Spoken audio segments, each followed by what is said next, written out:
If you're an INFJ, you've had that experience of saying too much. Sometimes it's with a casual friend, and sometimes it happens with a stranger. It's like the words just jump out of your mouth before you can stop them. And before you know it, you've said too much, and the person has that look on their face. Today, we're going to find out why INFJs do this. Why do we overshare, and how to handle it when it happens.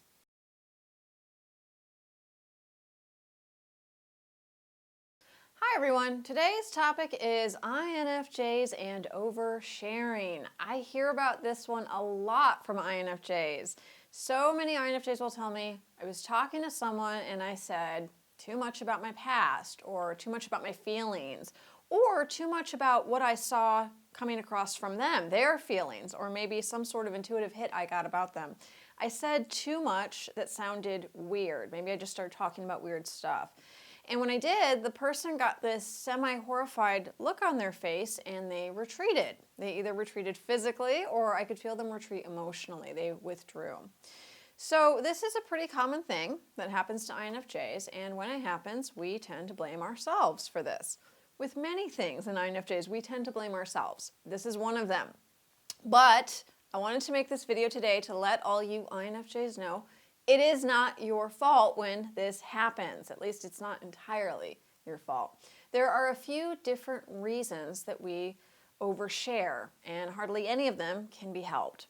So number one, and this one is very, very common for INFJs, we struggle with boundaries.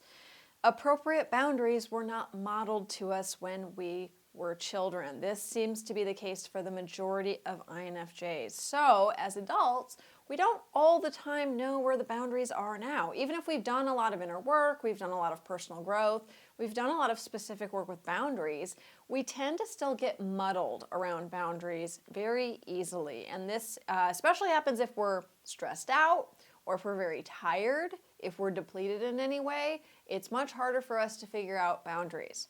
So we don't all the time understand that what's comfortable for us might feel too intimate or too fast for another person. This is another thing about INFJs. Because we're so intuitive, we tend to get hits on people, and we will read someone's personality profile, their psychological profile very quickly when meeting them, sometimes within just a few minutes. So we tend to know very quickly if we like someone or we don't like someone, if we feel safe with someone, if they're not a safe person. So we will sort of give them the green light very quickly, and then we might overshare. We have to remember other people don't have our sort of extra sensory psychic sensitivity. And so for a lot of people, that feels like too fast. It feels like the green light happened too fast, and they don't know why we're sharing all this information with them. Or sometimes it happens where they are oversharing because they feel so comfortable with us, and then later they feel weird about that. They almost get a hangover, and so then they withdraw. Number two is we are so comfortable with the dark side, negative emotions, dark emotions, intense emotions. We don't always realize that other people aren't as comfortable. This doesn't mean that we like to be there or that we want to invite negativity into our lives. It just means that we can be with someone when they're experiencing deep grief or deep disappointment. Anger tends to be a little bit harder for us, but if we're in a safe space and we feel like the person's a safe person, we can usually hold space for someone's anger as well. There is a reason that we are known as the counselor, because we tend to be really okay with other people having emotions around us, even if those emotions are intense or messy. When it comes to other people's emotions, not much can faze us. We tend to have seen it all, because for our whole life, people have been coming to us with their problems, their stories. They've been confiding in us, friends and sometimes strangers. So we can hold compassionate space almost anywhere. We could probably hold compassionate space in an active war zone. But many, many other people are not that comfortable with emotion overall. Any emotion, any intense emotion, or they only have certain very basic emotions they feel they're allowed to express. So men tend to feel like they're allowed to get angry. Women tend to feel like they can be sad, but not the other way around. So when we start asking other people about their emotions, which we will because we notice things about other people, we're very observant, We're very intuitive. So if we run into somebody at a party or our workplace or in a friend group, and we can immediately tell something's off with them, something's going on with them, something's bothering them, we usually will ask them about it in a very caring, compassionate way, not in a pushy, nosy way, but we will do this thing where we're like, hey, are you okay? What's going on? If the person's not comfortable with emotions, feeling them or talking about them, that's going to weird them out. And they're a lot of times going to feel exposed that we saw that something was bothering them because they thought they were covering up quite well. So that can also tend to make INFJs feel like, oh, we overshared, even though we were just asking someone else about their emotions. Number 3, we are psychically sensitive. This might be one of the biggest reasons that we overshare, because what appears obvious to us is not obvious to other people. And sometimes we say something that to us, it's right in front of us. It's right there. You can definitely see it in the person or that they're dealing with it. But that same thing is considered hidden or private by the person themselves. It's kind of like a psychic faux pas, and it's really common for INFJs to do this when we're young. Because when we're young, our psychic sensitivity, it's so second nature we don't yet realize that we're different from other people. Other people don't have this. It just comes so naturally to us. So a lot of times we don't understand that we're picking up on something psychically. It seems like it's just obvious. The person is acting in a certain way, or I'm getting a certain vibe from them, and it's so obvious that me stating something out loud about it isn't that weird of a thing, because everybody must be able to see this. However, everybody cannot see it, and the person who is being so obvious usually does not know they are being so obvious. So you can practice shifting this in a variety of ways. If you're like, oh, I always overshare and it makes me feel really awkward, you definitely can practice with boundaries.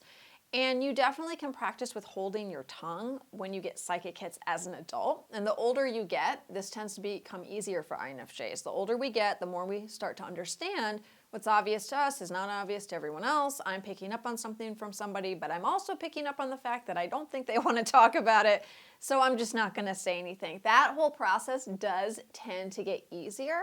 However, it's really important to remember this is still going to happen. You are, as an INFJ, you are a very direct, honest sort of personality type. Even if you have issues with intimacy and you feel like you don't show your real self to the world, you still are able to hold space for others to show up authentically, no matter what's going on with you.